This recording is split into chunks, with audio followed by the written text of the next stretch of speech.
আসসালামু আলাইকুম, কেমন আছেন সবাই? আশা করি সবাই ভালো আছেন। তো আজকে আমি আপনাদেরকে বলবো যে আপনারা গাভী পালবেন নাকি বকনা পালবেন নাকি ষাঁড় গরু পালবেন, এটা নিয়েই থাকবে আজকে আমাদের মূলত ভিডিও। তো প্রথমত আপনি গাভী পালবেন না বকনা পালবেন, এর আগে সবাই জিজ্ঞেস করেন যে গাভী পালবো নাকি বকনা পালবো, কিন্তু এর আগে কিছু কিছু নিয়ম আছে যে নিয়মগুলো আপনাকে মানতে হবে, এই বিষয়গুলো আপনাকে খেয়াল করতে হবে। এই বিষয়গুলো যদি আপনি খেয়াল করেন তাহলে আপনি কখনো লসে পড়বেন না। আপনি প্রথমত খেয়াল রাখবেন যে আপনার এলাকায় দুধের বাজার কত, যদি আপনি গাভী লালন পালন করতে চান। আর গাভী লালন পালন করতে চাইলে প্রতিদিন সেখান থেকে টাকা আসবে এবং একটা মুনাফা আপনি পাবেন। প্রতিদিন যদি আপনি খরচও করেন দেখা যাবে আপনার ওই টাকাটা আর মনে হবে না। তো প্রতিদিন যদি আপনি টাকা পান, আবার দেখা যায় যে অনেক এলাকায় দুধের বাজার পরিপূর্ণভাবে অনেক হাই বাজার থাকে সব সময়, তাদের কিন্তু গাভী পালনে কিন্তু অনেক লাভ। প্রতিদিন টাকা আসবে, সংসার চালাতে পারবেন, একটা ডিপোজিটের মতো হবে না। আর বকনা গরু ষাঁড় গরু মানে হচ্ছে একটা ডিপোজিট। হ্যাঁ, বকনা গরু ষাঁড় গরু মানে হচ্ছে একটা ডিপোজিট। এই ডিপোজিটে আপনি মাঝে মাঝে অধৈর্য হয়ে যাবেন। আর বর্তমান বাজারে গোখাদ্যের যে দাম, সেই হিসাবে কিন্তু মাংসের দাম কিন্তু আহামরি কিছু না। আপনি তৈরি করতে পারবেন কিন্তু বিক্রি করতে যায় আপনার একটা হেনস্থা পোহাতে হয়। এজন্য সবসময় খেয়াল রাখবেন যে আপনি ষাঁড় গরু করতে পারেন, করতে যে পারবেন না করবেন না বিষয়টা এমন না, তবে আপনি করতে পারবেন। কিন্তু দুধের যদি বাজার থাকে, দুধের যদি গরু থাকে প্রতিদিন খামারে, তাইলে দেখা যাবে আপনি শেষ করতে পারবেন, এরকম একটা বিষয়।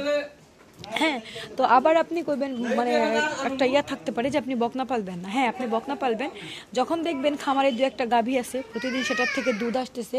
দুধ আসার পরে দেখবেন সেখানে আপনি বকনা পালতেছেন, আপনি বকনা পালতেছেন।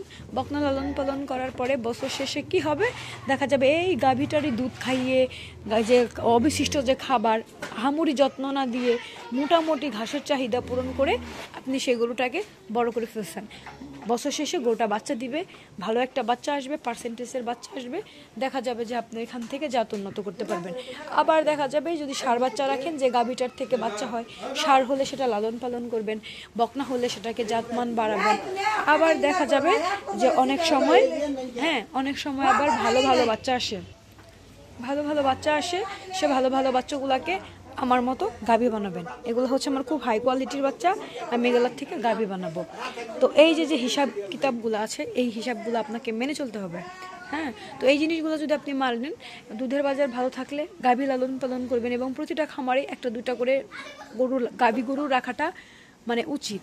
গাভী গরুটা রাখলে প্রতিদিন দুধ আসবে, দুধের থেকে একটা মুনাফা আসবে, সেখান থেকে আপনি একটা বকনাকে ট্যাকল করতে পারবেন, আপনি আপনার সংসারে খরচ করতে পারবেন। যদি শুধু দেখা যাবে আপনার বাজেট আছে 2 লক্ষ টাকা, 2 লক্ষ টাকার মধ্যে যদি দুইটা বকনা কিনে আপনি বসে থাকেন, তাইলে ওই বকনাগুলোকে আপনি আবার আপনার পকেট থেকে খাওয়াতে হবে। তাই কতদিন আপনি খাওয়াবেন?